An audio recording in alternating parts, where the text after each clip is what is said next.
জামিআত তিরমিজির 2004 নম্বর হাদিস, আবি হুরায়রা রাদিয়াল্লাহু তাআলা আনহু তিনি বলেন, সুইলা রাসূলুল্লাহ সাল্লাল্লাহু আলাইহি ওয়াসাল্লাম আন আকসারি মা ইদখিলুন নাস আল জান্নাহ।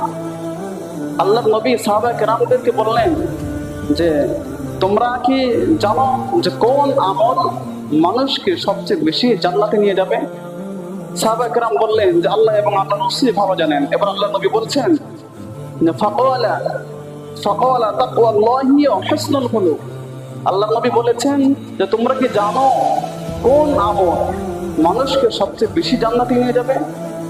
সাহাবায়ে কেরাম বললেন আল্লাহ এবং তার রাসূল ভালো জানেন। আল্লাহর নবী বললেন যে ওয়া তাকওয়াল্লাহি ওয়া হুসনুল খুলুক। আল্লাহ রাব্বুল আলামিন ওই সমস্ত ব্যক্তিদেরকে সবচেয়ে বেশি জান্নাতে দিবেন যাদের অন্তরটা আল্লাহ তাআলার ভয়ে প্রকম্পিত এবং যাদের আচরণটা সবচেয়ে সুন্দর আচরণের মানুষ।